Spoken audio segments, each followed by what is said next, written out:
Vamos lá, pessoal. Então, mais uma vez, uma monitoria aqui para auxiliar vocês, tirar dúvidas, ok? Questões quentes que caíram na prova recentemente. A gente elencou essas questões no módulo 2 e módulo 3 e vamos dar início aqui às questões. Primeira questão, fiquem à vontade. Eu vou dar uns minutinhos para que vocês façam. À medida que forem terminando, já podem mandar as respostas no chat, ok? Bom, muito bem. A maioria aqui já está enviando as respostas, tá? Essa questão é uma questão que a gente tem que ficar atento, porque a gente está falando aqui de uma inflação acumulada, correto? E temos meses aqui negativos, tá? Eu acho que a maioria das pessoas se atentou a isso aí, só tem algumas divergências na conta, tá? Que alguns tiveram. Vamos lá. Como que a gente faz essa conta aqui, tá? Essa inflação acumulada é inflação sobre a inflação, tá? Então, o que que a gente precisa fazer para chegar no valor? A gente precisa colocar um valor simbólico aqui, que é o valor de 100, tá? E dar um Enter, beleza? Feito isso, o que que a gente faz? A gente vai colocar o primeiro item, que é o 0,10%, ok? Então, 0,10%, chegamos no resultado, a gente vai somar, tá? O valor é positivo. Em seguida, a gente faz 0,18% mais, ok? O terceiro, 0,20% mais. O próximo item, ele é negativo. O mês de junho a inflação foi negativa, ok? Então, o que que a gente faz? É uma deflação, né? Na verdade, a gente coloca 0,1% menos, ok? E da mesma forma, houve uma deflação aqui em julho, então a gente coloca 0,2% menos. Os 100 simbólicos que a gente tinha colocado lá no início, a gente tem que retirar ele no final, beleza? Então, a resposta correta, 0,1795, tá? Alguns marcaram a letra C aí, porque eles fizeram a conta de forma, talvez somando aí os percentuais, mas não funciona, porque a gente não consegue acumular dessa forma. Nessa questão da gente somar essas inflações aqui, a gente precisa fazer dessa forma, ok? Para trazer a inflação acumulada. Então, a gente chega no resultado da letra B, 17,95. Beleza? Se tiverem dúvidas, podem me mandar no chat. Vamos seguir para a questão 2. Me perguntaram aqui sobre as casas decimais. Não, aqui não faz diferença. Deixa eu só voltar aqui na questão anterior. Aqui não faz diferença, né? As casas decimais, o que tem zero à direita aqui não faz diferença, tá? Na resolução da questão, se a gente coloca duas casas decimais, você vai achar o valor de 18. E aí vai dar letra C. Então, tem que tomar muito cuidado, tá? Então, como a questão já nos dá aqui até 5 casas decimais, que é o caso da letra D, eu aconselho a vocês a deixar 5 liberadas, tá? Justamente para que, se houver algum tipo de arredondamento, ele não apareça arredondando aqui, para vocês marcarem a questão correta, ok? Boa pergunta, inclusive. Vamos para a questão número 2. Mais um tempinho aí para que vocês façam. Ok. Vamos lá nessa questão, pessoal. O investidor economizou durante toda a sua vida o valor de R$1 milhão e vai colocar em uma aplicação de rendimento líquido de 0,65 ao mês.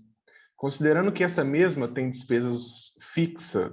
pessoa tem despesas fixas no valor de R$ 6.800, quanto tempo essa pessoa levará para consumir toda a sua economia? Ok? Então, basicamente, o que a questão está nos passando a pessoa tem 1 milhão, ela economizou 1 milhão durante toda a sua vida, tá? Ela colocou em uma aplicação, vai render 0,65% ao mês líquido, já é o valor líquido, só que essa pessoa tem despesas fixas no valor de R$ 6.800 por mês, ou seja, então a questão quer saber quantos meses isso aqui vai durar, esses 1 milhão.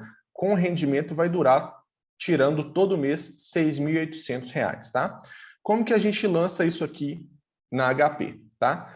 Primeiro ponto, os R$ 1 milhão, né? Tá saindo aqui do meu bolso, eu estou aplicando ele, vou colocar ele negativo e lançar aqui no meu PV, perfeito? A questão nos dá PMT e a taxa mensais, tá? Então não preciso fazer nenhum tipo de conversão aqui, posso jogar direto 0,65 e, ok? E os 6.800 PMT. Basta eu chamar o N, pronto. A questão nos dá a resposta. 482 meses, ok? Alguém teve dúvida nessa questão? Olha, normalmente a gente faz o cálculo inverso, né? Mas seu valor vai dar negativo. Alguém perguntou aqui se pode colocar CHS no PMT.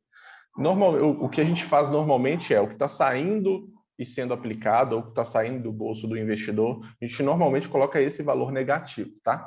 Mas aí não altera não, a diferença é que, dependendo da situação, vai vir o valor negativo para você, ok? Então tem que tomar cuidado dependendo da questão. Disponha. Perfeito, pessoal? Então se atentem aí nessas questões, tá?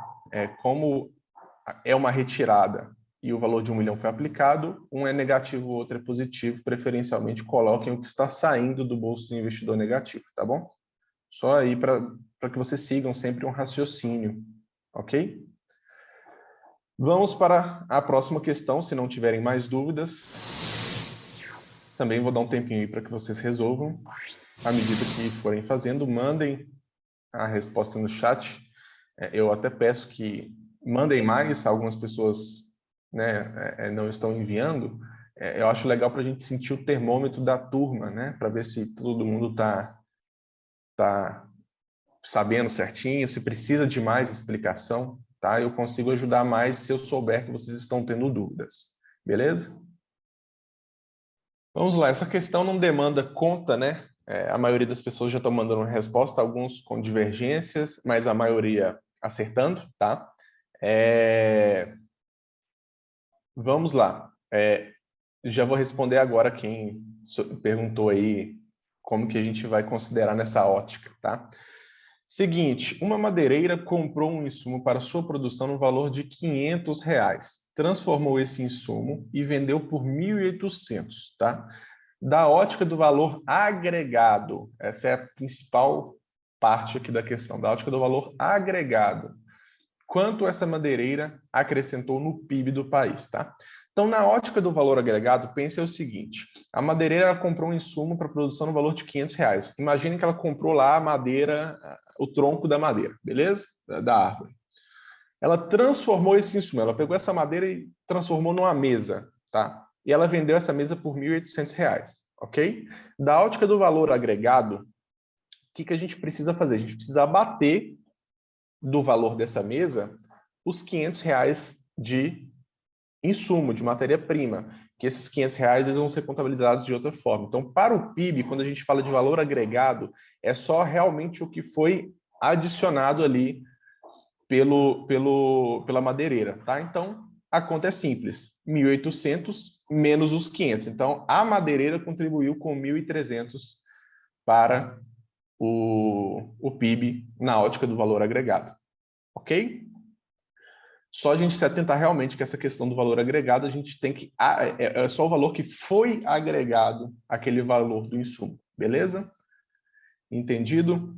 Sigamos aqui para a quarta questão, tá? Vou dar mais um tempinho aí para vocês fazerem. Se alguém tiver dúvidas sobre a questão anterior,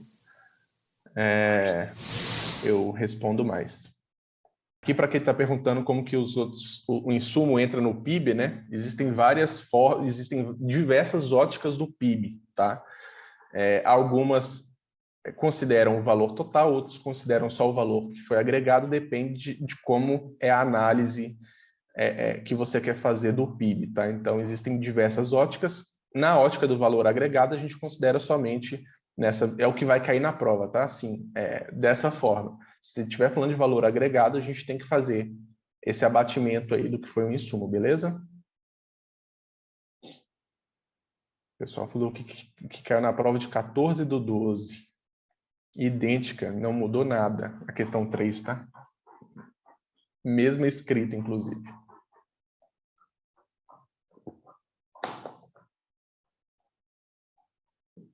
O pessoal tá afiado nessa questão aí de FGC, hein?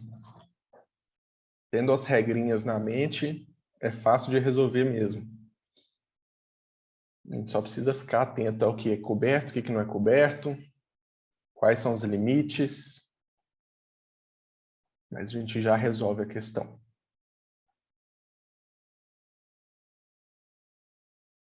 Bom, vamos lá, turma. Essa questão aqui ela também não demanda muito cálculo, não. Aqui é só uma questão mais de racional, né?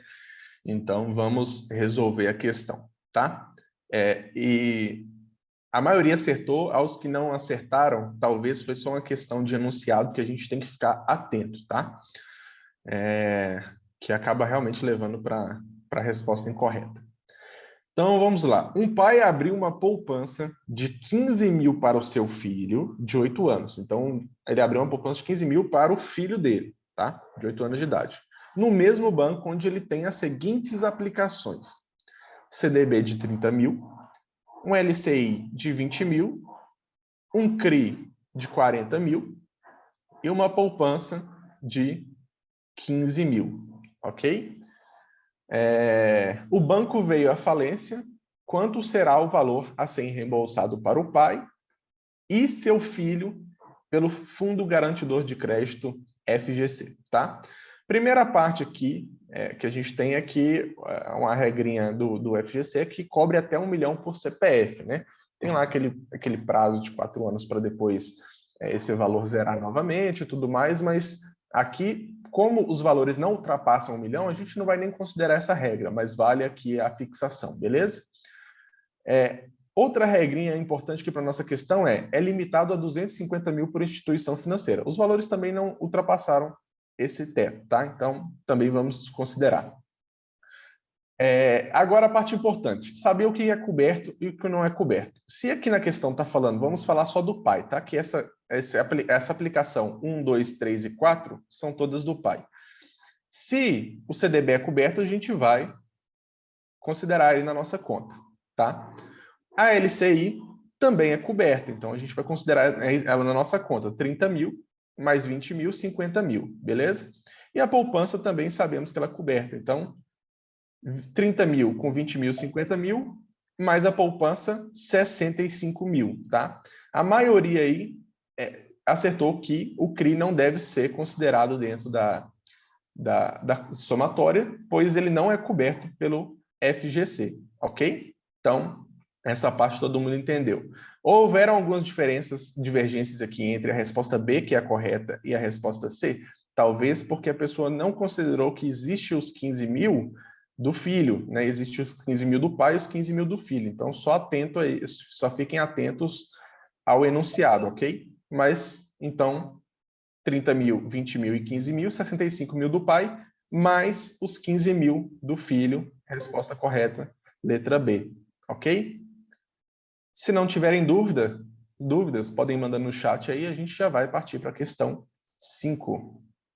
Beleza? Só fiquem atentos aí a esses pontos. Questão boa essa agora do IPVA, hein? Cai muito na prova, na minha também caiu.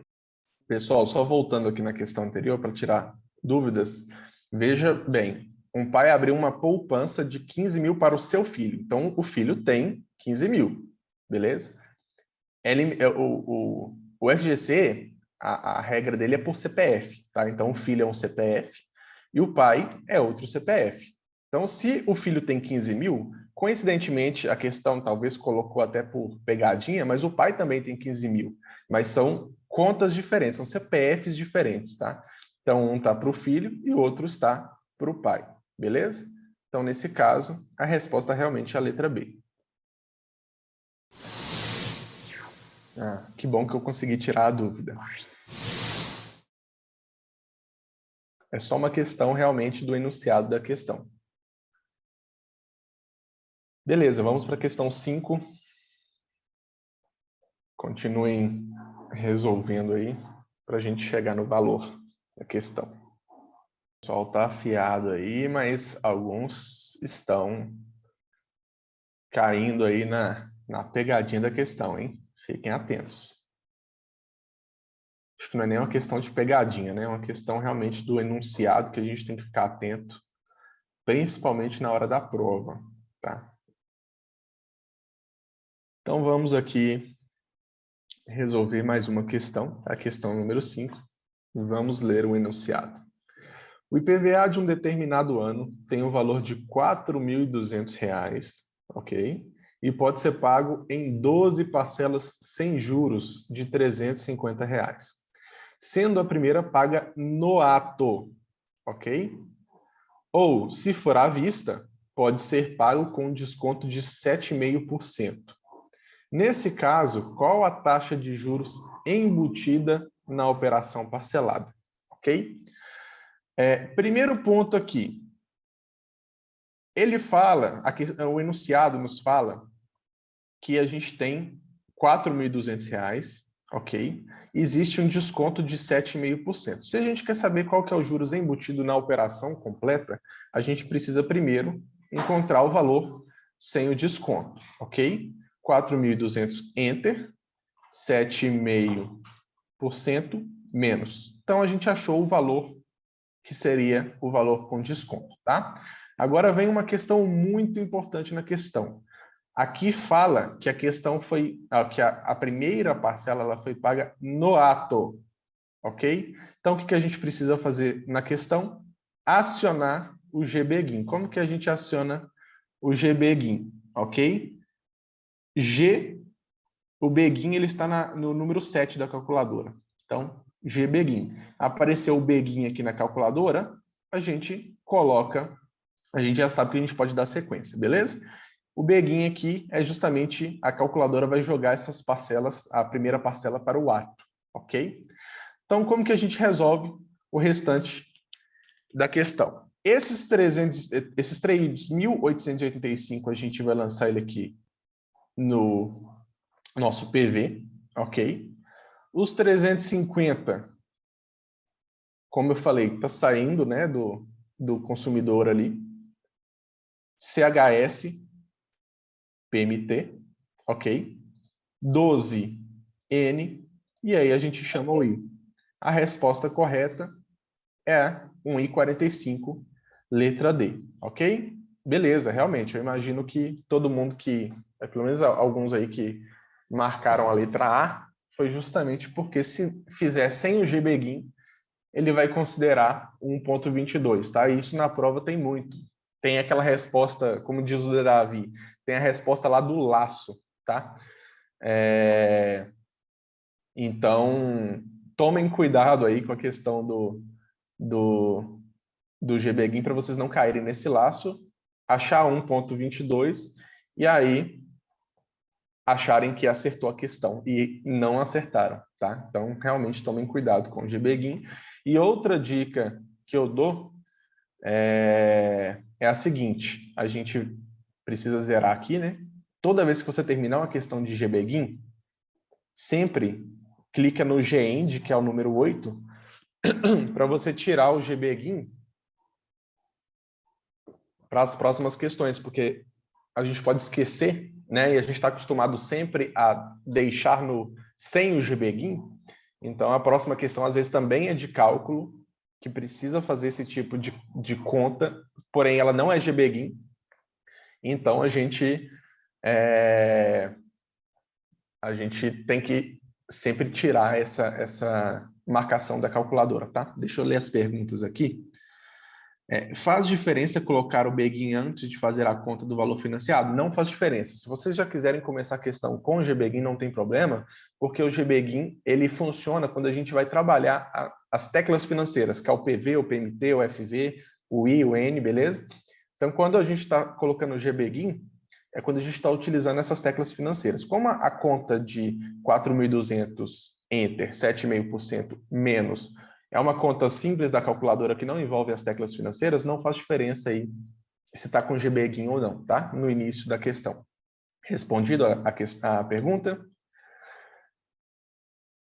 Alguém me mandaram aqui também, eu não estava colocando o CHS nos 350, tá? Precisa colocar e precisa ser inverso ao PV, por quê?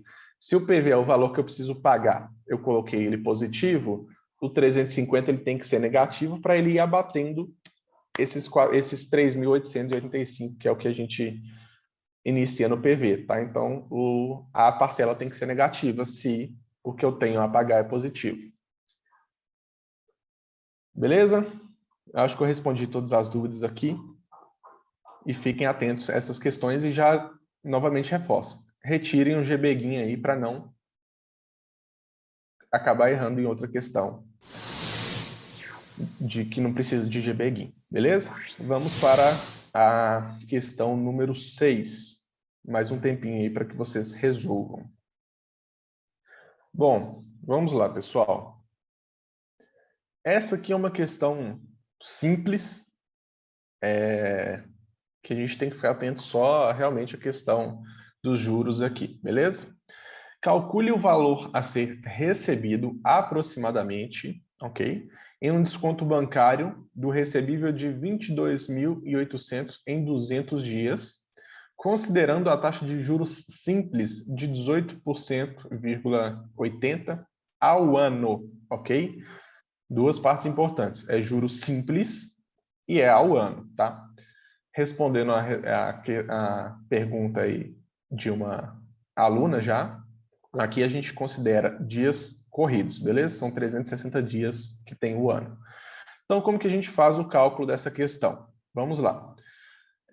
Vamos fazer a equivalência aqui de taxa, porém do juros simples, né? Então, é um cálculo bem simples de ser feito. A gente vai colocar aqui os 18,8, que é a nossa taxa, e vamos apertar Enter aqui, 360 divide. Então, a gente achou aqui quanto que é o juros simples por dia.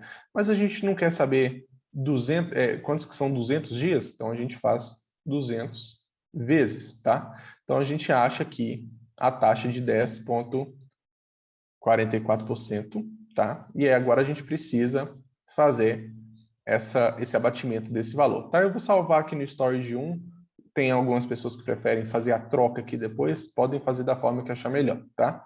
Então, vamos lá. Limpando aqui, 22.800, Enter. Trago esse valor de volta, ok? Por cento menos.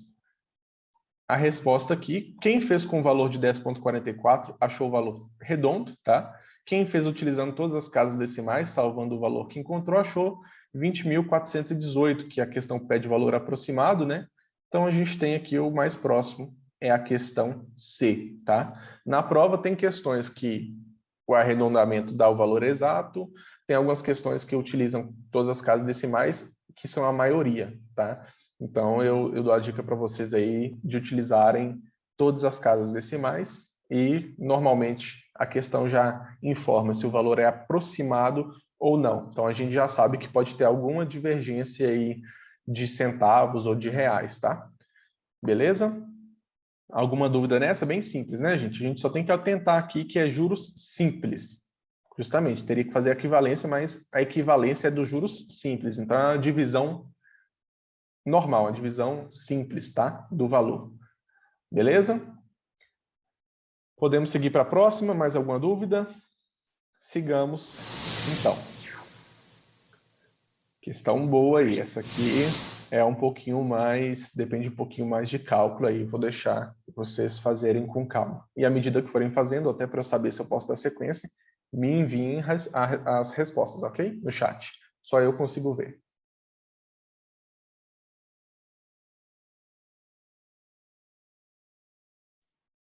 Mas essa dá uma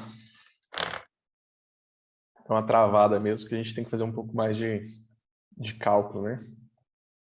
Opa, já estão começando a chegar. Quem também estiver tendo dificuldade, tá? Até para que eu saiba, se quiser mandar no chat, essa eu não consegui fazer. Também me dá um norte aqui que eu preciso explorar a questão mais, ok? Beleza, pessoal que tem mais dificuldade com equivalência aí, vou reforçar esse ponto aqui, tá? Inclusive, nós vamos fazer das duas formas que são possíveis, né? O cálculo manual e o cálculo programado no HP, né? Porque o Davi reforça muito isso. O cálculo automático, quando a gente programa HP, ele é muito fácil, mas na hora da prova, pode ser que falhe HP, às vezes deixa cair no chão, né? E HP reinicia, aí perdeu a programação. Então, é importante vocês saberem fazer aí o cálculo completo, tá? Da equivalência. Pessoal que está tendo dúvidas aí, essa aqui está dando bastante divergência, alguns marcando B, outros D, tá? Então, a gente vai fazer aqui juntos, tá? Quem perguntou aí se tem que fazer fator e tudo mais, a gente vai resolver agora a questão, beleza? Até mesmo porque muita gente está tendo dúvida, então acho que vale a pena que talvez os que estão já terminando aí terminar, enquanto eu começo a questão aqui explicando para os que ainda não conseguiram, beleza? Então vamos lá para a resolução da questão, tá? Seu cliente fez um investimento com retorno de 12% ao ano por 3 meses. Então, aqui a gente já sabe que, se é ao ano o investimento, ele fez por 3 meses, a gente já tem que fazer uma equivalência de taxa aqui, porém, essa é uma taxa composta, né? Então, a gente vai fazer pelas teclas da HP. Nesse mesmo período, a inflação foi de, respectivamente, 0,51%, 0,25% e 0,32%, tá? Seu cliente o procura como um consultor, questionando qual foi a rentabilidade real do investimento. Você calcula e divulga a seguinte taxa, tá? Como que a gente resolve essa questão? Primeiro ponto é a equivalência de taxa desse retorno, tá? Se a gente tem aqui 12% ao ano e são 3 meses, vamos zerar HP aqui com FCLX, beleza? Né? Que é da resolução anterior. E a gente vai colocar aqui, ó, 12I, que é minha taxa, tá? 12N, por que 12N? O ano tem 2 meses. 12 meses, desculpa. Então, 12N, ok? E a gente quer 3 meses, então a gente clica em 3RS, beleza? Temos que achar aqui o valor de 2,87,37, né? Deixa eu liberar aqui as 4 casas decimais. Então, a gente tem que achar esse valor de 2,87,37 aqui, fizemos através da HP programada, tá? E eu vou zerar ela aqui para a gente fazer através do cálculo manual, ok? Como que a gente faz um módulo manual que é o quero tem? A gente precisa fazer da seguinte forma. 12 é a nossa taxa, correto? A gente vai colocar 12 Enter, 100 divide e 1 mais. Por que que a gente faz isso? A gente faz isso para a gente acrescentar o fator na taxa, tá? Isso aqui é fórmula de juros compostos, beleza? Então, tendo esse valor aqui, o que que a gente faz? A gente vai pegar agora e fazer o quero tem, tá? Eu vou salvar aqui no Storage de 1. Algumas pessoas preferem fazer outros tipos de cálculo financeiro, né? Outros tipos de métodos aqui na HP, que é fazer a troca aqui, mas eu vou fazer dessa forma do Storage de 1 porque eu acho mais fácil, principalmente para quem está aprendendo, tá? Feito isso, então eu tenho aqui o fator, agora eu vou fazer o quero tem, tá? Quero tenho é quero dividido por tenho. Quanto que eu quero? Eu quero 3 meses, tá? Então, 3, Enter. Quantos meses eu tenho? Eu tenho 12 meses. Então, 12. E aí, como eu falei que quero dividido por tenho, a gente vai dividir. Beleza? Então, achamos esse valor de 0,25. A gente vai salvar ele no story de 2. Ok? A gente vai pegar novamente aqui o nosso fator, que é 1,12. Vai dar um Enter. E vai pegar aqui o resultado que a gente achou do quero tenho. E vai elevar ele, né? Que é nessa teclinha aqui que tem um Y elevado a x. Então, a gente eleva, ok? E aí a gente achou 1,0287, tá? Esse valor, ele está com o fator que a gente colocou lá no início, lembram? Agora a gente né, faz aqui a retirada do fator, que é com 1 menos 100 vezes. Beleza? Achamos o mesmo resultado. Ah, Gabriel, mas o método automático, o método programado, né, ele é muito mais fácil. Eu concordo também, tá? Mas eu acho importante, até mesmo para o entendimento da questão, vocês fazerem aí também através da forma manual, né, para se chegar nesse valor também dessa forma. Algumas pessoas pediram para eu repetir aqui. Você que mandou aí pedindo para repetir, você quer ver o método manual ou o método programado? Ok, vamos lá de novo. Então, vou colocar aqui, vou fazer do método programado, tá? Se eu tenho 12% ao ano, tá? E eu quero saber quanto que esse investimento, o retorno dele é por 3 meses, que é o que a questão está pedindo, eu lanço os 12% no I. Esses 12 representam um ano, né? São 12 meses no N. E eu quero saber quanto que são 3 meses. Lanço esses 3 no RS. Ok? E aí eu chego aqui nos 2,8737. Entendeu por que eu fiz essa parte, né? Eu preciso transformar o que está ao ano por 3 meses, tá?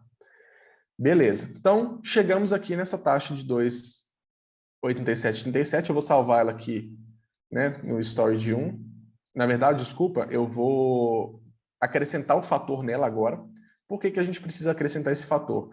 A questão fala que a gente está pedindo aqui a rentabilidade real do investimento, tá? Então, o que é a rentabilidade real? É a gente pegar o que é nominal, quanto a gente tem de rendimento nessa aplicação, pegar a inflação e fazer esse abatimento, tá?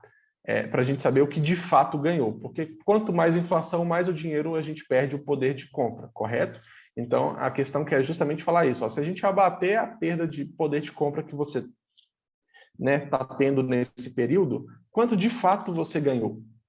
Então, por isso que a gente vai fazer essa resolução, respondendo aí a dúvida do colega, tá? Então, para fazer essa subtração de taxa, a gente não pode fazer isso de forma simples, pegar uma e subtrair a outra. A gente precisa acrescentar o fator em ambas, tá? Para depois a gente fazer uma divisão. Por que tem que fazer isso, Gabriel? Porque isso matematicamente é assim que se faz, tá? Isso é uma questão de fórmula matemática. Então, se a gente achou esse valor de 2,8737, a gente vai acrescentar aqui nele o fator. Como que a gente faz isso? 100 divide 1 mais, tá? Então, a gente achou aqui 1.0, né? Deixa eu liberar aqui as outras casas decimais, a gente achou esse valor aqui de 1.028737, tá? Aí sim eu vou salvar ele no story de 1, porque a gente vai usar ele daqui a pouco, tá? Lembrando, isso aqui é só a primeira parte. A gente pegou os 12% ao ano e transformou em 3 meses. Agora, a gente precisa fazer a soma da inflação, daquele mesmo jeito que a gente fez na questão lá no início, na questão número 1, tá? Como que a gente faz isso? Eu não vou limpar aqui com FCLX, porque senão eu limpo a calculadora toda. Eu vou limpar só com CLX, beleza? Então, olha, 100 Enter, 0,51% mais 0,25% mais e 0,32% mais, ok? 100 menos para retirar o valor simbólico que a gente acrescentou lá no início, tá? Então, o que vocês precisam achar aí? 1.083711. O que significa esse valor que a gente achou? A inflação, ela foi no primeiro mês 0,51, segundo mês 0,25 e no terceiro mês 0,32, tá? Então, quando a gente faz esse cálculo de acrescentar o 100 simbólico, enter, e fazer esses percentuais e somar nesse valor e depois a gente retirar, a gente encontra a inflação acumulada. Mesma coisa que a gente fez lá no exercício número 1, tá? Beleza. E aí agora, como eu disse para vocês que a gente precisa fazer uma subtração de taxas, né? A gente vai também acrescentar o fator nessa. Então, 100 divide 1 mais. Então, recapitulando. O que está salvo aqui no story de 1 é a taxa de retorno por 3 meses, que é o que a gente chama de taxa nominal, tá? E no storage 2 está salvo a somatória da inflação que a gente fez aqui, né? A inflação acumulada, que a gente encontrou, acrescentou o fator e salvou no storage 2. Tendo a taxa nominal e a inflação, agora a gente faz o cálculo da taxa real, que é o que eles estão pedindo na questão, rentabilidade real, tá? Então a gente vai recuperar aqui a nossa primeira taxa, que é a taxa nominal, taxa de retorno, Enter, e aí recall 2, para a gente recuperar aqui a nossa inflação, tá? E aí, o que a gente faz? A gente divide, tá? Como eu disse para vocês, para subtrair uma taxa, a gente precisa dividi-las, tá? Desde que elas estejam já com o fator. Como eu disse, elas estão com o fator, então, como que a gente retira o fator? 1 menos 100 vezes. Resposta correta, letra B, tá? Eu sei, essa questão é um pouquinho mais complicada, tá? Por quê? A gente não precisa fazer só a subtração das taxas, né? A gente precisa, primeiro, fazer a equivalência na taxa que a gente tem de retorno de 12 meses ao ano e trazer ela para 3 meses. E depois a gente ainda precisa fazer a somatória da inflação, né? A inflação acumulada, que a gente faz através do cálculo, do segundo cálculo. E aí, tendo essas duas, com o fator acrescentado, a gente divide uma pela outra para encontrar o valor real. Justamente. Na verdade, não é nem questão... Assim, é difícil no início, tá? Mas com a prática, vocês veem que é fácil, inclusive, dentro aqui das nossas próximas questões, a gente vai continuar tendo algumas questões com subtração de taxas, tá? Então, eu vou reforçar bastante esse tema com vocês, porque é justamente importante isso, tá? Alguma dúvida a mais, pessoal, sobre essa questão? A gente vai reforçar isso aqui em próximas questões, tá?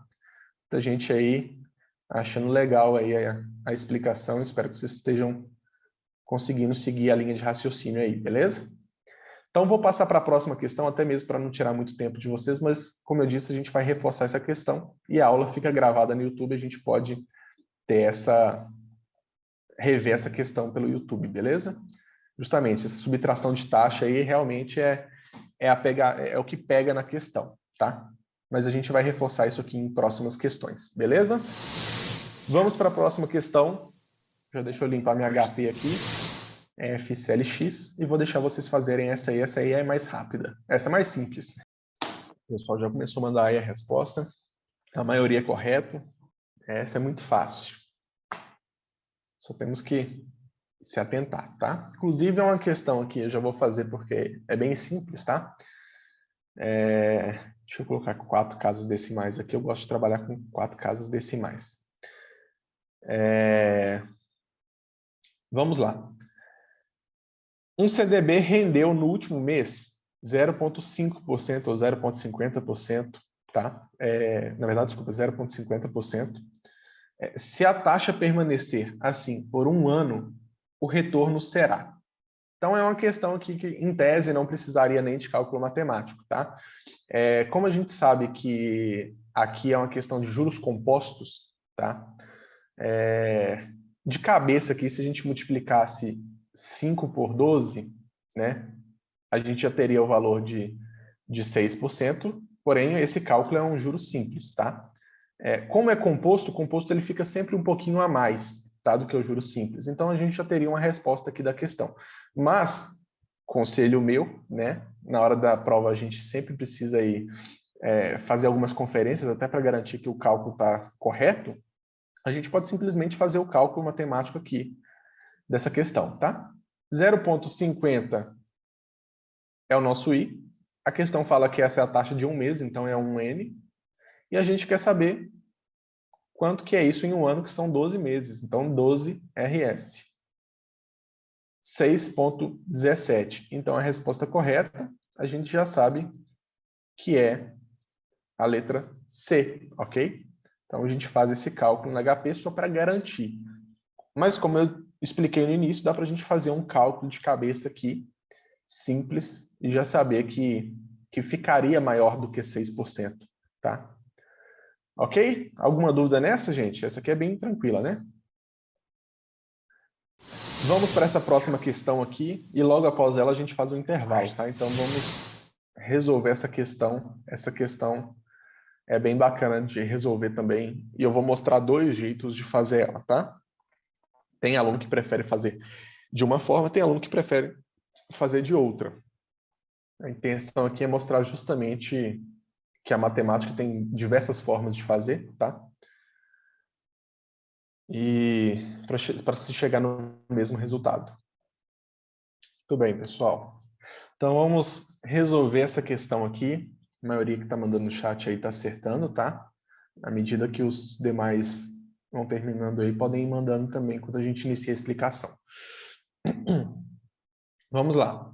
Um título é negociado hoje a R$900. Se o prazo para o vencimento desse título é de 45 dias úteis a partir de hoje, e a taxa de juros desse período é de 1% ao mês, qual a alternativa que mais se aproxima do valor desse título no vencimento? Considere desconto racional composto e um mês contendo 21 dias úteis. Então, a questão já deu até como que a gente vai considerar, tá? Primeiro ponto que a gente precisa fazer aqui, equivalência de taxa, tá?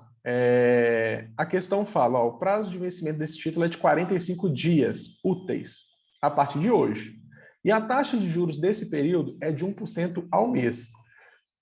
Então, se a gente tem 1% ao mês, tá? Sendo um mês com 21 dias úteis, como que a gente faz na HP? Vamos limpar ela aqui para garantir que está tudo certinho.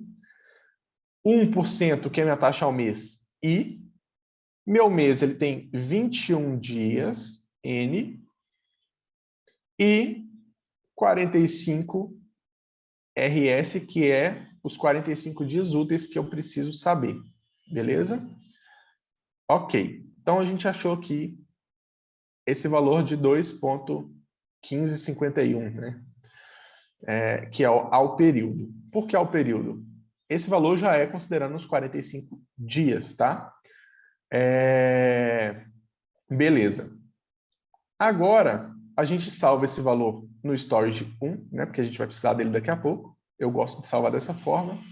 Mas, como eu disse, quem gosta de usar essa teclinha aqui de troca, pode usar também depois. Então, vamos lá. Vamos limpar aqui.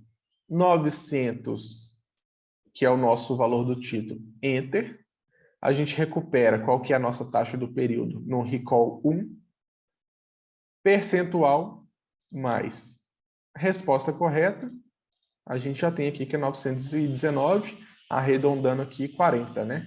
Que é a letra B da questão, beleza? Então, essa é uma forma de ser feita, tá? Eu vou fazer da segunda forma para vocês também verem como que dá para fazer. Então, ó, limpei HP de novo. Precisamos fazer o mesmo cálculo. 1i, 21n, 1rs. Achamos a nossa taxa ao dia. Na primeira resolução, a gente achou no período dos 45 dias. E na segunda resolução, a gente está achando essa taxa ao dia, tá? O que a gente faz com essa taxa ao dia? A gente vai aproveitar essa taxa aqui. Vou dar um Enter nela e jogar no meu I. Os 900 CHS, PV, que é os 900 do valor do título negociado. E a gente vai jogar aqui o 45 no N e chamar o nosso FV. A gente encontra o mesmo valor, tá? Então, eu só quis mostrar para vocês aqui, tem gente que prefere fazer já considerando a taxa do período, e tem gente que prefere achar a taxa ao dia ou a taxa ao mês, né? Dependendo da questão, se ela está pedindo em dias ou em mês, e jogar isso dentro do cálculo do cálculo financeiro da HP, ok? Agora, né, que eu quis mostrar aqui as duas formas de fazer, nós vamos fazer aqui só a equivalência para reforçar dentro do cálculo manual, ok? Se eu tenho uma taxa de 1, né, 1% ao mês, eu vou apertar um Enter e vou acrescentar o fator. Como que eu acrescento o fator? 100 divide 1 mais, beleza? Vou salvar isso aqui no storage 1. Agora eu vou fazer o quero tenho. Eu quero 45 dias, tá? Enter. Eu tenho quanto? 21 dias. Divido. Achei esse valor. Storage 2, tá? Para a gente fazer agora a nossa elevação. Então, vou zerar aqui sem o FCLX, vou clicar só no CLX. Vou recuperar meu valor já com fator. Enter. Vou recuperar o meu quero-tenho, que eu já achei aqui o cálculo, e vou elevar.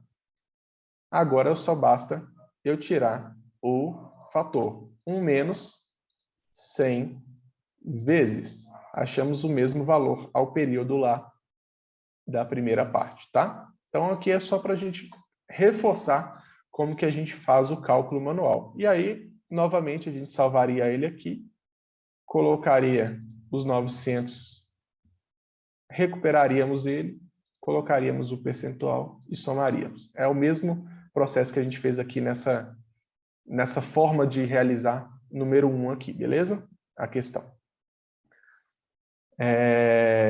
Quem pediu para voltar na solução novamente, vou fazer aqui com o módulo automático, que eu acabei de fazer com o módulo manual, tá? 1% é minha taxa ao mês, eu jogo no I. 21 dias úteis é o que se tem um mês, a questão já nos fala isso, o mês contém 21 dias úteis, então eu jogo no N. E ela está me pedindo quanto que é o valor desse título em 45 dias úteis. Então, eu jogo esses 45 no meu RS, tá? Achei a taxa ao período, tá? Então, isso aqui, essa taxa já é de 45 dias úteis. Então, eu vou salvar ela aqui no meu storage 1, vou só zerar aqui só pelo CLX para zerar o visor. 900, Enter. Recall 1 para recuperar o valor ao período que eu achei. Tiro o percentual dos 900, então, a taxa que a gente achou, se a gente tirar dos 900, a gente encontra R$19,40, arredondando, tá? E aí a gente vai e soma isso aos 900. Então, 2,1551 ao período é R$19,40. A gente só somou ele novamente aos 900 e achamos a resposta aqui, que é a letra B, a maioria das pessoas acertaram, ok? Então aqui foi só para mostrar para vocês realmente que tem gente que prefere fazer com a taxa já ao período, tem gente que prefere converter ao dia ou ao mês e depois jogar no cálculo financeiro da HP, e aí é uma questão de preferência de vocês, é onde vocês sentirem mais conforto, ok? 10:08, vamos dar uma pausa aqui, tá? E aí a gente retorna às 10:18 para a gente dar sequência na aula, beleza? Podem tomar um café aí, beber uma água e a gente já volta.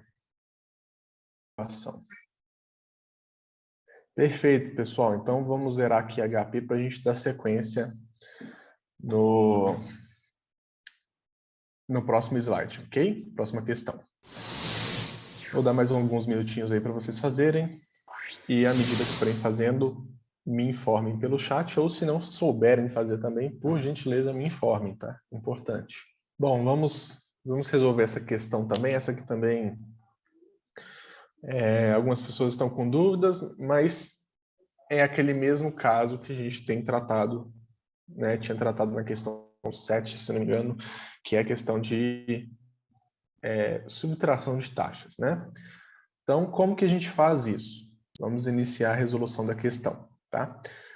Considerando as seguintes cotações para o prazo de 1 ano, né, o título A, pré-fixado a 9% ao ano, e o título B, variação do dólar, mais 5% ao ano, tá? Qual é a variação cambial necessária no período para que o título atrelado à variação cambial ofereça a mesma rentabilidade do título pré-fixado, tá? Então, o título A ele tem um valor pré-fixado de 9%, o título B tem um valor pré-fixado de 5%, porém ele recebe mais uma variação do dólar, né? Que é essa variação cambial que a questão nos pede, tá? Então, como que a gente faz o primeiro cálculo? Lembrando que isso aqui é basicamente aquela continha que a gente fez de taxa nominal e inflação para achar a taxa real, tá? Então, a gente precisa subtrair as taxas pré-fixadas para encontrar qual que é a diferença entre elas, que vai ser a variação do dólar. Afinal, a questão quer saber qual que seria essa variação que traria a mesma rentabilidade lá dos 9%, tá? Se a gente pega 9% e subtrai por 5 de cabeça aqui, 9 menos 5 dá 4, tá? Não é assim que se faz, tá? Eu sei que algumas pessoas até consideraram talvez fazer dessa forma, mas não é. A gente precisa fazer uma subtração de taxas através de fator, tá? A gente coloca o fator nas duas e divide a primeira pela segunda para a gente encontrar aí, de fato, qual que é o valor. Gravem isso.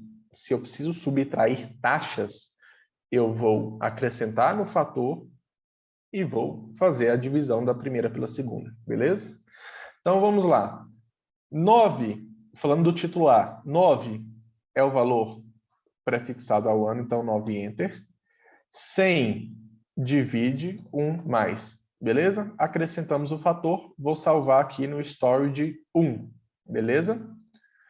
Vamos para o título B. O título B é 5 enter, 100 divide 1 mais.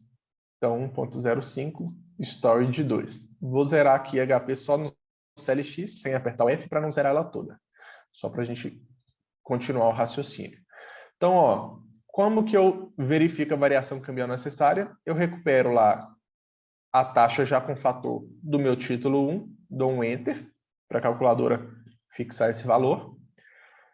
Recall 2, ele traz qual que é o prefixado do meu título B. Eu divido, ok? Pronto. Quando eu dividir, eu já subtraí as taxas. Eu só preciso agora retirar o fator. 1 menos 100 vezes, ok? Achamos aqui 3,8095, né? Se a gente colocar aqui com duas casas decimais, é o nosso 3,81 da questão A, ok? Quem faz direto sem salvar no storage, perfeito, tá? Inclusive é muito legal, né? Usando aqui talvez essa tecla, ou já fazendo direto também, funciona. Eu faço no storage 1 e no storage 2 para fixar mais aqui na didática, tá? Mas fiquem à vontade como vocês preferirem fazerem na HP, como vocês se sentirem mais confortáveis. Aqui é só para didática mesmo. Quando a gente faz pelo storage 1 e storage 2, a gente fixa mais na questão do que nas teclas da HP, né? Então, nos movimentos que estão sendo feitos na HP. Por isso que eu faço dessa forma, tá bom? Na hora... Ah, entendi. Tem aluno falando aqui que confunde a hora que precisa fazer elevação e na hora que precisa fazer, né, dessa forma. Aqui a gente não está fazendo equivalência de taxa, não, tá? Quando a gente precisa fazer elevação lá é quando a gente está fazendo equivalência de taxa. O que a gente está fazendo aqui é uma subtração dessas taxas. A gente não quer saber quanto que uma equivale à outra, né, em determinado período. O que a gente só quer saber aqui se eu tenho um título de 9% prefixado e um de 5% prefixado com a variação de dólar somada a ele, como que eu chego nos 9% do meu título A? Quanto que essa variação do dólar deveria ser para eu chegar nos 9% do título A, tá? Então, não é 4% porque tem uma questão aí de juros sobre juros, né, e tudo mais, enfim. Então, não é 4%, não é só subtrair 9 por 5, tá? Então, tem que fazer essa conta da divisão de taxas, acrescentando um fator, para encontrar, de fato, o valor correto.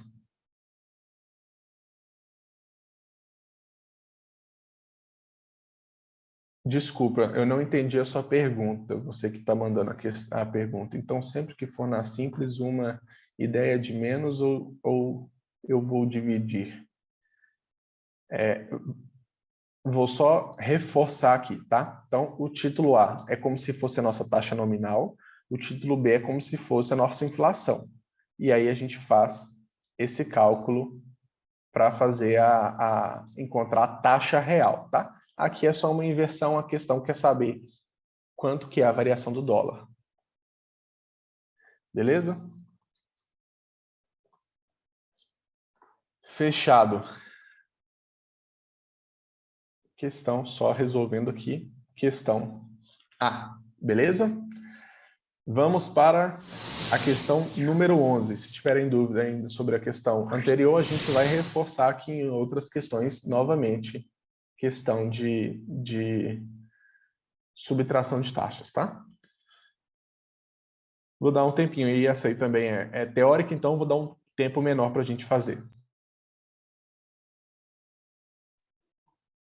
Caramba, mas não deu nem tempo da gente dar um tempo aqui para vocês, vocês já estão mandando a resposta, vocês estão afiados, hein? Essa é uma questão que caiu na prova de um aluno recentemente, tá? Se não me engano, semana passada ou retrasada.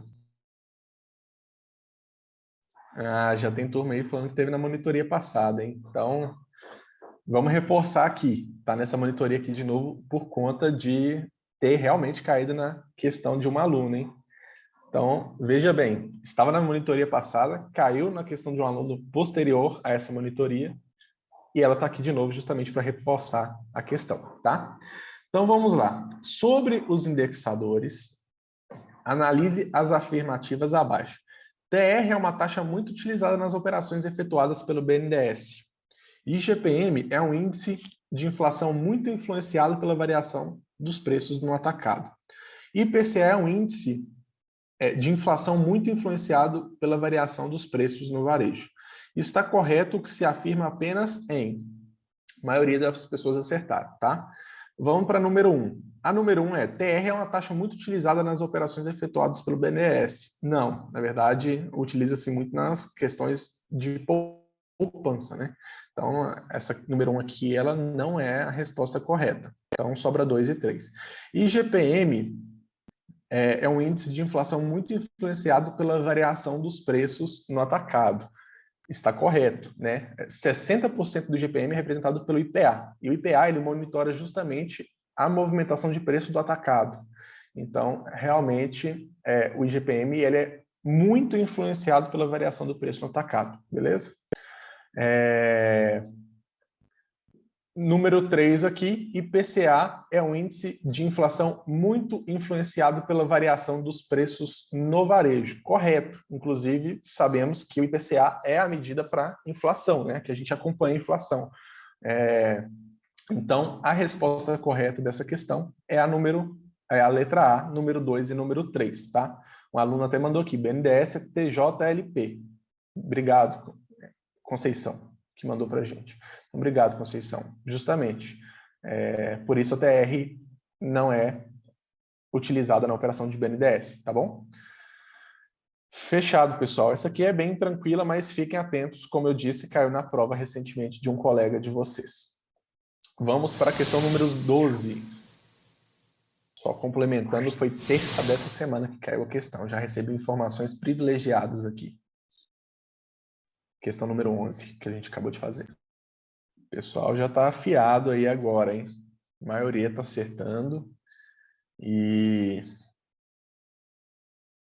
é naquela questão novamente da gente fazer subtração de taxas, né? Então, estou reforçando bastante esse tema porque a gente sabe que é um tema que precisa ser fixado e no início gera um pouco de dúvidas, beleza? Então, como prometido, vamos reforçar aqui novamente a questão, tendo em vista que a maioria já mandou a resposta. Vamos dar sequência até para a gente aproveitar mais o tempo com outras questões. Vamos lá. O investidor comprou uma NTNB e obteve uma rentabilidade total de 10,5% no período de um ano. Sabendo-se que o cupom da NTNB vale 6% ao ano, qual o valor do IPCA desse ano? Né? Uma operação que ela é atrelada ao IPCA, a gente sabe até pelo B de Brasil ali, que é a nossa diquinha que a gente sempre dá aqui, e aí está falando que ela obteve um rendimento de 10,5% no período, né? E o cupom paga 6% ao ano. Então, essa diferença é o que se rendeu do IPCA, tá? Como que a gente faz esse cálculo, gente? Da mesma forma, a gente vai pegar a taxa inicial, que é 10,5 aqui, ok? Vamos Enter, sem divide, e 1 mais para a gente acrescentar o fator. tá? Deixa eu liberar aqui as 4 casas decimais para ficar perfeito. Beleza? Vamos salvar aqui no storage 1. Quem quiser fazer direto, pode fazer. Agora, o cupom é 6, enter, 100, 100 divide 1 mais. A gente chega em 1,06, ok? Essa é os nossos 6% já com o fator, beleza? Vou zerar a telinha aqui somente para a gente continuar o racional. E aí, a gente vai encontrar agora a taxa real. Vamos recuperar o fator dos nossos 10,5 no recall 1, enter. E vamos recuperar o nosso cupom já com fator no recall 2. Agora, basta a gente fazer a divisão. Lembra que subtração de taxa a gente faz por divisão com ambas as taxas já com o fator. Dividimos 1 menos 100 vezes. Resposta 4,2453, já que ali a resposta na questão é com 2 casas decimais. 4,25% é a nossa resposta, letra B. Ok? Dúvidas aqui? Há meio jeito que salva no STO e depois de recuperar, me confundi menos nesses cálculos. Justamente, a intenção aqui de fazer dessa forma é para focar mais na didática do que no controle da HP, né? A HP vocês vão praticando, vocês vão ficando cada vez melhores. Mas a intenção da aula é que vocês entendam o raciocínio da questão e foquem mais justamente nesse ponto. Beleza? Dúvidas aqui? Sigamos. Vamos para a questão número 13. A maioria já mandou a resposta aqui, acho que não teve um que errou aqui, não teve nenhum. Todo mundo aí acertando a questão. Ótimo. Então, ó, caso o investidor procure um fundo de renda fixa que vise replicar a evolução de uma carteira de títulos públicos indexados ao IPCA, qual o benchmark indicado? O pessoal já está mandando até a diquinha aí, né? O Davi deve reforçar isso diversas vezes na turma, né? Na hora das aulas. É o IMAB, né, gente? B de Brasil. Então, sempre lembrem dessa diquinha aí, B de Brasil, ok? IMAB. Brasil significa o quê? Inflação brasileira, IPCA, tá? Então, toda vez que a gente estiver falando de inflação, lembre-se do B de Brasil, né? A gente viu uma questão de NTN-B agora, né, que era atrelado ao IPCA, e a gente tem agora o IMAB, que é um dos indicadores aqui, né, o benchmark, atrelado ao IPCA, beleza? Dúvidas aqui? Beleza, eu acho que essa aqui todo mundo tá fera. Vamos para a 14ª questão, agora a gente entra aqui no módulo 3, tá? Vamos reforçar aí o que vocês têm aprendido essa semana. E essa questão também caiu na prova recentemente. À medida que forem terminando, me passem as respostas no chat ou, inclusive, né, me informem que não souberam fazer para eu também ter noção se eu preciso dedicar muito a essa questão ou não. Perfeito. Quem não está lembrando aí, quem precisa de ajuda, nós vamos ajudar. Beleza, a intenção aqui justamente da monitoria é reforçar todas essas questões com vocês, ok? Quem não sabe aqui, esse é o fórum de não saber mesmo. Beleza, pessoal, essa aqui ela realmente é uma questão que demanda um pouquinho mais de saber como fazer, tá? E Ultimativity. Na minha prova, se não me engano, caíram umas 2 de Ultimativity, tá? Então, e essa aqui é uma questão que caiu na prova do aluno. Então é importante vocês saberem, tá? Porque frequentemente cai, e relatos de outros alunos também sempre cai 1 ou 2 de Ultimativity, tá? Então a gente tem que estar bem afiado aqui. Vamos lá. Uma debênture emitida pela Petrobras com valor de face de 1.000, tá? Está sendo negociada com deságio. A mesma paga cupom semestral com taxa de 10% ao ano e o prazo é de 2 anos, tá? Qual que é o Ultimativity desse título, tá? Lembrando que Ultimativity é o rendimento até o vencimento, tá? É a taxa de retorno que os investidores possuem, né, ao comprar e manter esse título até a data do vencimento, tá? Importante a gente, né, saber essa parte teórica para a gente saber o que a gente está fazendo aqui no cálculo matemático. Vamos lá. Yield maturity. Primeiro ponto, a questão fala, a mesma, né, que se refere aqui à taxa da Yield maturity, paga o cupom semestral com taxa de 10% ao ano. O prazo é de 2 anos, tá? Então, a primeira coisa que a gente tem que fazer, essa aqui é bem simples de fazer, é uma equivalência de taxa, tá? Para a aluna que estava com dúvida, quando usa um mais ou né, que põe no fator e eleva, é nessa questão de equivalência de taxa que a gente eleva, tá? Então, vamos lá. 10i, que é a minha taxa. Na verdade, aqui, a mesma paga cupom 2N1RS. A gente acha aqui o valor de 4,88, porque o prazo dela é de 2 anos e a gente está trazendo esse cupom. Desculpa, o prazo é de 1 ano e a gente está trazendo o cupom semestral, gente. Então vamos lá, vamos só reforçar esse ponto aqui. A mesma paga cupom semestral com taxa de 10% ao ano, tá? Então o 10 é a nossa taxa, tá? É o I. O 2N é porque são 2 semestres que tem 1 ano, ok? E o 1RS é porque a gente quer saber qual que é o período de um semestre. Ah, Gabriel, eu não gosto de fazer esse cálculo por semestre. Como que eu faço, então, de outra forma? Você pode fazer também 10i, tá? O ano tem 12 meses, eu jogo 12N, e um semestre tem 6 meses, então eu jogo 6RS. A gente chega no mesmo cálculo, tá? Vou até colocar aqui 4 casas decimais, justamente para a gente conseguir visualizar a mesma coisa ali da nossa telinha. Então, é justamente isso. A gente precisa trazer o cupom que está com a taxa ao ano para semestral, beleza? Agora vamos fazer o manual aqui para reforçarmos esse ponto de manual. Estamos só na equivalência de taxa, viu, pessoal?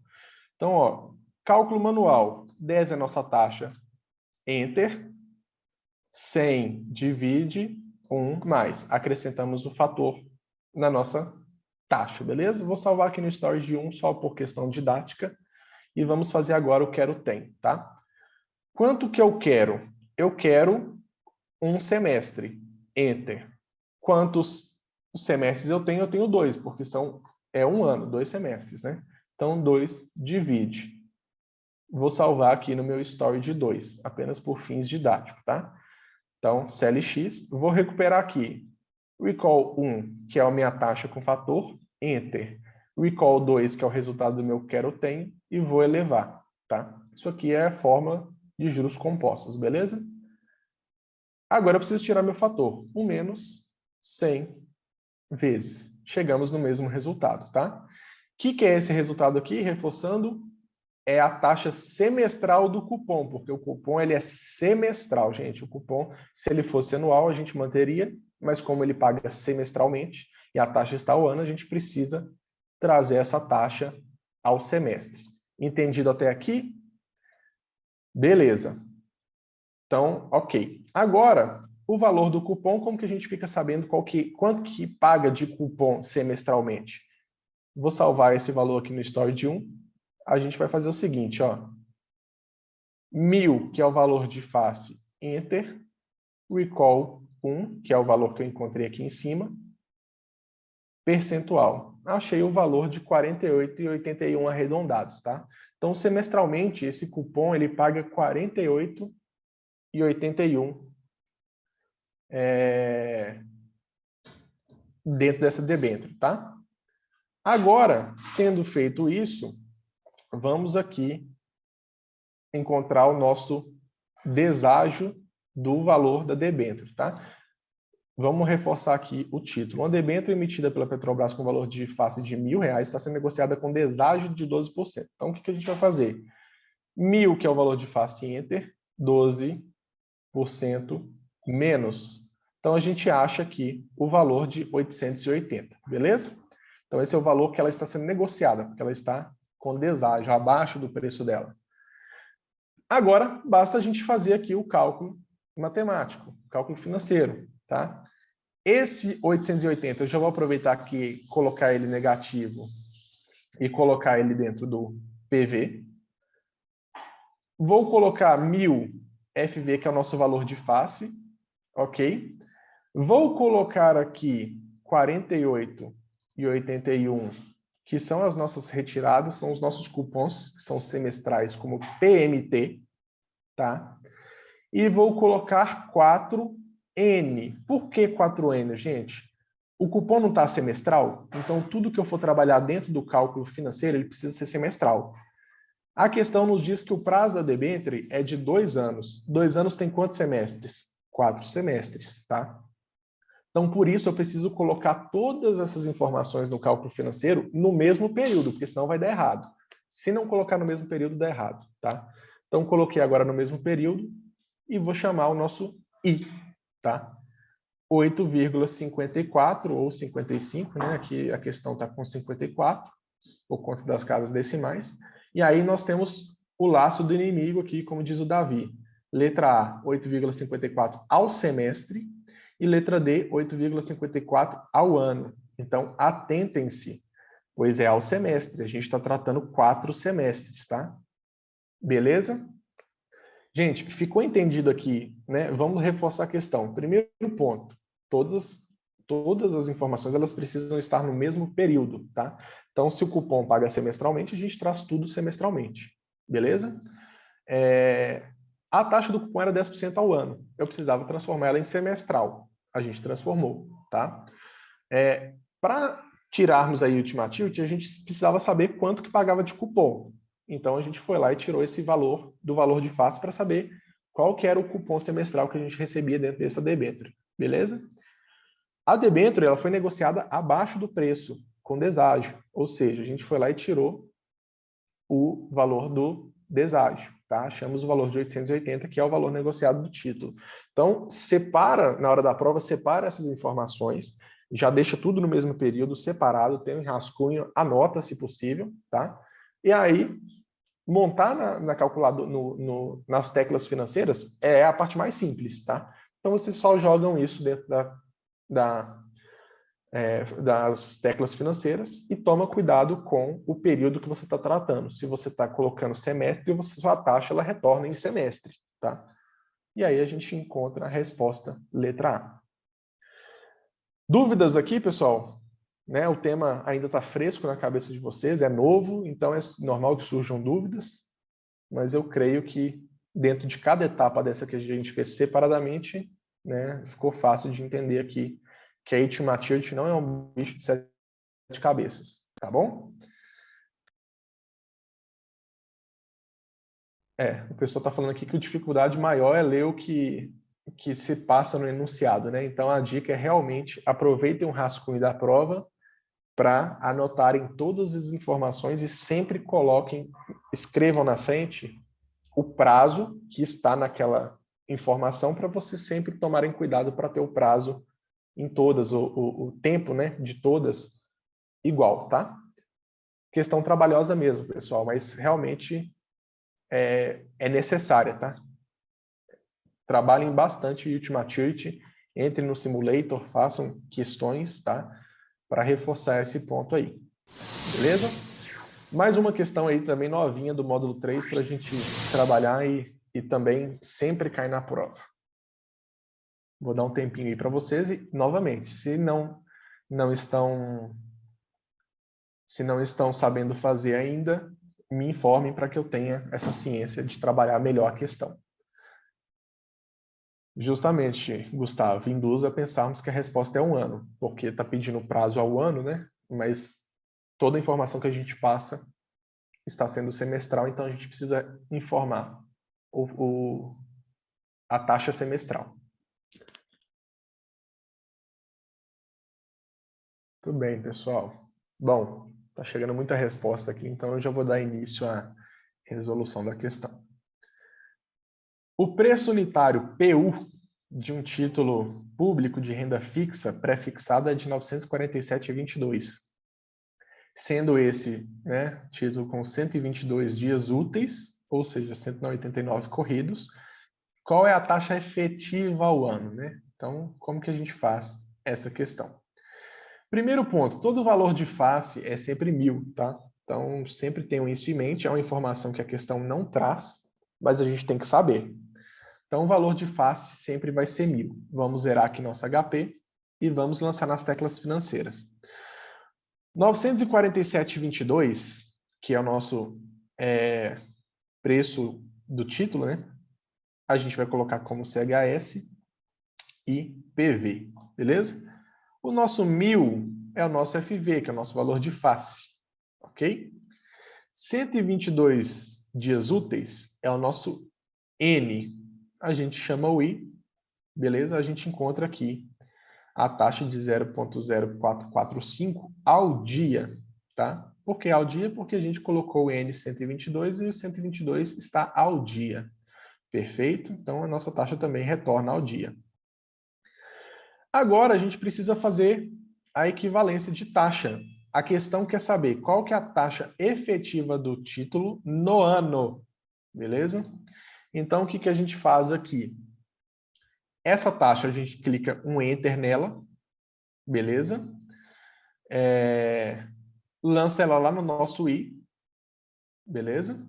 Essa taxa está ao dia, então eu vou colocar um N, que é um dia, e eu quero saber 252 dias, porque é uma questão de dias úteis. E aí eu clico aqui no RS e a gente acha os nossos 11,85 ao ano, beleza? Porque a gente transformou em ano. Vamos só reforçar aqui o ponto para fazer o cálculo manual. Então, 947,22 CHS PV, 1.000, que é o nosso valor de face, que a informação não veio na questão, a gente precisa saber. 122 N, a gente acha o I, tá? Achou o I, vamos transformar, fazer a equivalência aqui de forma manual. 100 divide 1 mais, a gente acrescentou um fator, vou até abrir mais casas decimais aqui para vocês verem. A gente acrescentou um fator, story de 1, tá? Eu tenho a taxa ao dia, então, desculpa, eu quero 252 dias, porque quero tem, né? Então, 252 dias, enter, e eu tenho um dia, um divide, é os mesmos 252. Então, vou salvar aqui no story de 2. Vamos limpar aqui o visorzinho para a gente continuar o racional. Recupero minha taxa já com fator, enter, recupero o meu quero tenho e elevo aqui no YX. Beleza? Só preciso tirar aqui o meu fator. 1 menos 100 vezes 11,85, também feitos da fórmula manual na equivalência. Ok? Então, fizemos a questão tanto pelo automático quanto pelo manual. Resposta correta, 11,85 ao ano. Ok? Tranquilo essa, né, pessoal? A maioria aí matou a pau. Top. Top mesmo. Beleza. Ah, essa aqui também quente. Caiu terça-feira, tá? Essa aqui é bem rapidinha, a gente faz ela. Perfeito, gente. Bom, já vou resolver essa aqui. Opa, algumas divergências aí. Mas vamos resolver essa aqui. Essa aqui também é uma questão só da gente saber como é que funciona a tabela aqui de rating, né? Mas vamos lá. Uma empresa emitiu uma debênture avaliada com rating BBB. E após 11 meses, na hora de renovação, o seu novo rating foi avaliado em BB. Né? O que se pode esperar quando essa debênture for renovada? Vamos relembrar um pouquinho aqui só como que funciona a tabelinha de rating? Olha só, a questão fala que a gente tinha um rating BBB e ele foi para BB. Aqui, os de cima melhores e os de baixo piores, tá? Então, quando a gente está falando que era BBB e foi para BB, houve uma redução do rating, uma piora do rating, tá? Então, o que ocorre aqui? Vamos ver na questão. O seu novo rating foi avaliado em BB. O que se pode esperar quando essa debênture for renovada? uma alta da taxa de remuneração, já que houve um aumento do risco, vamos lá, gente. Relação risco-retorno. Se você está correndo mais riscos, você prefere receber mais ou menos? Você vai querer receber mais. Se eu corro mais risco, eu quero receber mais. Se eu corro menos riscos, eu normalmente, né, eu vou receber menos, tá? O mercado paga menos. Então, nesse caso, o risco aumentou. Vamos lá, vou só reforçar aqui, ó. Se meu risco aqui BBB era bom, quando ele cai para o BB, ele fica ruim, tá? Então o risco aumentou, tá? Então é só uma questão aí de saber quando está aumentando e quando está reduzindo. Eu acho que a questão de risco-retorno, todo mundo aqui mata a pau, né? Sabe certinho que quanto maior o risco, mais a gente quer receber. Então, se o risco de BBB ele caiu para BB, aumentou, né? Desculpa, a nota caiu, ou seja, o risco aumentou, uma alta na taxa de remuneração é o que a gente espera, porque houve um aumento no risco do crédito, né? Então, a resposta correta aqui é realmente a letra A, a maioria das pessoas acertaram, tá? Essa questão de risco, eu acho que todo mundo entende, houve só um equívoco aí da parte de alguns alunos em entender se de BBB para BB aumentou ou diminuiu, ok? O risco. Então, aumentou o risco, diminuiu a nota. Perfeito, pessoal? Vamos para a questão 17, também uma questão, em tese, simples da gente fazer matematicamente, a gente só precisa entender o racional dela. Aluno aqui dizendo, ó, essa caiu quando eu fiz, e eu tenho certeza que eu errei. Realmente. Então, aqui a gente está reforçando essa questão que é importante a gente fazer aí, que já caiu na prova da nossa colega. Mais uma informação fresca aqui, ó. Essa aqui também é uma questão que caiu na prova de terça, tá? O pessoal que está respondendo aí, só se atentem a uma coisa. O enunciado fala qual dos movimentos impactariam mais de forma negativa, tá? Não quero saber de forma positiva, eu quero saber de forma negativa. O que é ruim para essa carteira? Para quem está com dificuldade de entender, talvez aí a questão, isso aqui é uma carteira, tá? Eu sou investidor, eu tenho 100% de uma carteira e ela é composta por 10% estou comprado em inflação, 25% estou vendido em Bovespa, 10% estou comprado em dólar e 55% estou comprado em juros. Tá? Então, somando aqui, 100% da minha carteira eu tenho essas divisões. Perfeito? Essa está dando plano para a manga aqui, bastante divergência. Então, vamos resolver essa questão, tá? Para ficar melhor. Então, vamos pensar da seguinte forma. Se eu estou comprado em inflação e a inflação aumenta, ainda não estou lendo as questões, tá? Mas só para a gente entender o que é comprado e o que é vendido. Se eu estou comprado em inflação e a inflação aumenta, eu ganho com isso, ok? Se eu estou comprado em inflação e há uma deflação no mercado, eu perco com isso porque eu estou ali ativo na inflação, estou comprado na inflação, tá? Então o movimento ele é conjunto. Se aumenta, eu ganho. Se cai, eu perco, beleza? O vendido, ele é o inverso, tá? Quando eu estou vendido em Bovespa, por exemplo, Bovespa são as ações, eu estou contando que a bolsa, né, a Ibovespa, ela vai ter uma queda. Eu estou contando com isso. Então, se a Ibovespa cai, eu ganho. Minha carteira está sendo positiva. Se a Ibovespa aumenta, né, eu estou perdendo. Então, o vendido, ele é a posição contrária, tá? Então, ó, qual dos movimentos impactaria mais de forma negativa essa carteira? Então, se eu estou comprado em dólar 10%, eu tenho 10% de queda no dólar, então eu impacto de forma negativa. Vamos colocar aqui um valor fictício de R$ 1.000 essa carteira, né? Se eu tenho 10% aqui de queda no dólar, vamos lá. Tem um valor fictício de R$ 1.000 a carteira, tá? R$ 1.000. E estou comprado 10% em dólar. Então, eu tenho R$100 comprado em dólar. Se eu perco 10%, então é 10% menos. Esse cálculo que não precisa ser feito, tá, gente? É só para o nosso racional aqui. Então, eu estou perdendo aqui R$10 nessa carteira fictícia de R$1.000, estou perdendo R$10, beleza?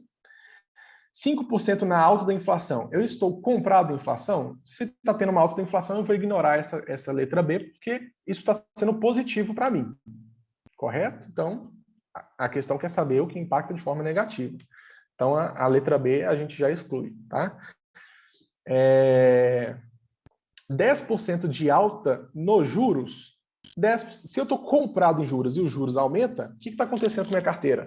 Está me beneficiando, tá? Está ficando boa, está aumentando o meu valor em carteira. Então, também é um movimento benéfico, positivo. Eu vou ignorar a questão C, tá? A questão D fala assim, 5% de alta no Ibovespa. A nossa carteira é 25% composta por Ibovespa de forma vendida. Então, se a Ibovespa aumenta e eu estou crendo que ela vai cair porque eu estou vendido, então vamos lá, vamos fazer uma situação hipotética aqui. A gente sabe que a gente perdeu R$10 em dólar. Se a Ibovespa, que é 25% da minha carteira, então se minha carteira fictícia é 1.000 e ela representa 25%, eu tenho R$250 em Ibovespa. E aí houve uma alta de 5% em Ibovespa, então enter 5% menos, eu perdi isso, tá? Então eu perdi 12,50. E aí que é a resposta da questão. Se na queda do dólar eu perdi R$10 e na alta do Ibovespa eu perdi 12,50, qual que é o movimento que impacta negativamente essa carteira? É os 5% da alta no Ibovespa, tá? Então, ponto importante da questão. Comprado e vendido. Essa caiu na questão de um aluno terça-feira, na prova de um aluno terça-feira. Então, Ibovespa, ela representa mais na minha carteira e eu perdi 5% com ela, apesar de 10% do dólar parecer maior, mas quando a gente faz esse cálculo para saber financeiramente quanto que se perdeu, a gente identifica que Ibovespa foi quando perdeu mais, tá? Estão pedindo para repetir comprado e vendido. Regrinha para fixar na cabeça. Comprado, eu estou acreditando. Ou seja, se eu comprei uma ação, se eu comprei Ibovespa, eu estou pensando que a Ibovespa vai subir, que as ações vão valorizar. Tá? Se eu falo que eu estou vendido em Ibovespa, eu estou desacreditando na Ibovespa. Eu estou pensando assim, a Ibovespa vai cair a pontuação dela e eu vou ganhar com isso, porque você pode ganhar também com a desvalorização de algum ativo, né? Desde que você esteja vendido nele, tá? Então, por isso que a gente tem essa relação, aumenta e diminui aí da carteira, da composição da carteira. Perfeito, gente? Sim, quem perguntou que caiu idêntica na prova, caiu idêntica na prova, tá? Peço só uma questão, só é só um pedido para vocês. Às vezes na questão vai ter até a mesma resposta, a mesma letra, mas não confiem nisso. Leiam a questão e vejam se está correta mesmo. Façam um cálculo matemático. Perfeito? Justamente, tipo uma aposta. Alguém falou aqui, tipo uma aposta. Justamente, é você acreditando que vai cair ali a Ibovespa, por isso que você fica vendido nela. Beleza? Mas não vai ser muito aposta, porque, em tese, né, quando a gente está investindo, a gente precisa pelo menos estudar um pouco o mercado para a gente entender se a gente deve realmente acreditar que a bolsa vai cair, que a Ibovespa vai cair ou não. Beleza? Pessoal, chegamos aqui 11h07. Extrapolamos um pouquinho 11 horas, mas foi necessário para a gente explicar muito bem essa questão. Eu espero que tenha sido bastante entendido aqui, tá? Estão pedindo aqui para o pessoal me apresentar. Eu vou fazer uma apresentação aqui após eu encerrar a gravação, ok? Mas obrigado aí por todo mundo que participou. Espero que tenham gostado.